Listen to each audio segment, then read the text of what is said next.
Hello everyone, I'm Paul McGuire Grimes. George Clooney takes a big 180 as a director, going from Space last year with The Ambitious The Midnight Sky to a Long Island pub for the true story The Tender Bar. It's now in theaters and will be streaming on Amazon Prime January 7th, and I want to talk about it. This is Paul's trip to the movies.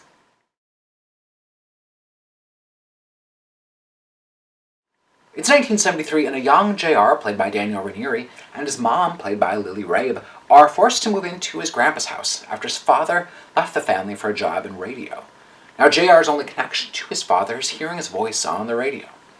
Grandpa's house is a revolving door of cousins, laughter, and Uncle Charlie, who's played by Ben Affleck. Uncle Charlie owns the local pub where JR spends most of his time, and he decides to become a writer after seeing a wall of books at the pub. And as JR grows up and is now played by Sheridan, we see him evolve and find his own identity while being inspired by his mentor, Uncle Charlie. The film also stars Christopher Lloyd as his grandpa. The Tender Bar is based off the memoir by J.R. Mooringer that's been adapted by William Monahan. Now, I don't think that it sets out to be this brand new story or find a new angle to tell the fatherless kid raised by a mom and uncle story, but Clooney and Monahan get to the heart of JR's story and let that speak for itself.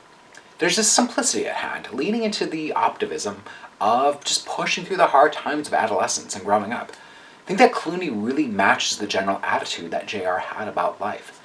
He shies away from the melodrama as much as possible. And that's not to say that there aren't those heightened scenes with some shouting matches, but they're used sparingly.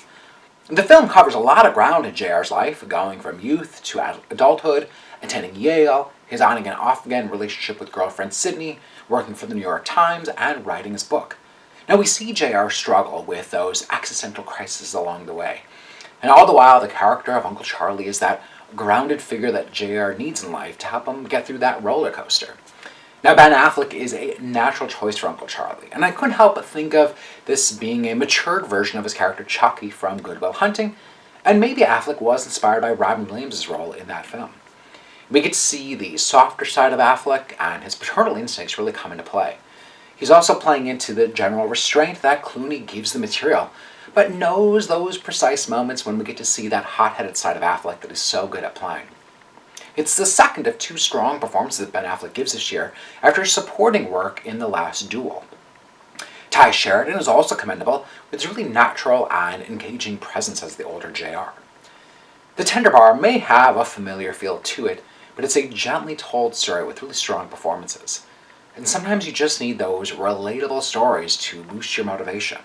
I'm giving The Tender Bar 4 out of 5 ticket stubs. If you like my review today, click subscribe on my YouTube channel. I get to interview this cast: Ben Affleck, Sheridan, Lily Rabe, and Daniel Ranieri. So if you want to check out those interviews, I had a blast. They were a lot of fun. Don't forget to follow me on Instagram and Twitter at Paul's Movie Trip. And then go to my website, paulstriptothemovies.com, for even more reviews. Thank you so much for watching my review of The Tender Bar. This is Paul's Trip to the Movies.